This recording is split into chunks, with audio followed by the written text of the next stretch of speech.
बिस्मिल्लाहिर्रहमानिर्रहीम। नाज़रीन अस्सलाम वालेकुम। नाज़रीन, मैं हूं सैयद अमीर अहमद और अभी इस वक्त मैं मौजूद हूं चकक्का क्रिकेट स्टेडियम में, जहां पे हिम्मत कार्ड का इजरा कर दिया गया है।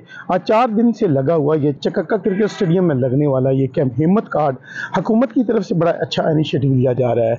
स्पेशल लोगों को पैसे दिए जा रहे हैं। मज़ीद इस हवाले से बात करते हैं इसके जो डायरेक्टर हैं हलीम याकूब साहब से, उनसे जानते हैं कि आज तक कितने बंदों को ये पैसे दिए गए हैं और ये कितने दिन मज़ीद कैंप यहाँ पे रहेगा। जी, बिस्मिल्लाहिर्रहमानिर्रहीम। मेरा नाम अलीम यूसुफ़ है और मैं असिस्टेंट डायरेक्टर सोशल वेलफेयर हूँ। ये हिम्मत कार्ड स्कीम है जी, गवर्नमेंट ऑफ पंजाब की। इसमें माज़ूर अफराद को 10,500 रुपया समाही वजीफ़ा दिया जा रहा है। ये माज़ूर अफराद वो हैं जिनकी सोशल वेलफेयर डिपार्टमेंट ने वेरिफिकेशन की है और ये वो अफराद हैं जो कि नॉट फिट टू वर्क हैं, जो काम करने के काबिल नहीं हैं।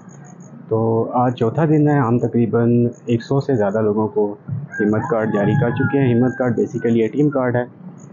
फ़र्स्ट इंस्टॉलमेंट कैश दी जा रही है। बैंक ऑफ पंजाब का नुमाइंदा यहाँ पे मौजूद है जो उनको कैश जारी करता है और हम उसे एटीएम कार्ड जारी करते हैं। जी बिल्कुल, माज़ूर अफराद तो वैसे भी माशरे के पिसे हुए लोग होते हैं, तो एक घर में 2-2, 3-3 माज़ूर अफराद भी हैं, तो जो घर का सरबराह होता है उसके लिए बड़ी मुश्किल होती है। तो ये उनके लिए एक बहुत अच्छा इंसेंटिव है कि कम से कम वो अपना जो बेसिक ज़रूरियात हैं वो पूरी कर सकें। रजिस्ट्रेशन तो बेसिकली ये इनका डिसेबिलिटी सर्टिफिकेट होता है।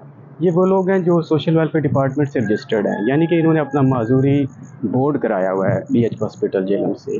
बोर्ड ने इनको डिक्लेयर किया है कि ये डिसेबल है, और डिसेबल भी वो जो काम करने के काबिल नहीं है, वो डिसेबल है।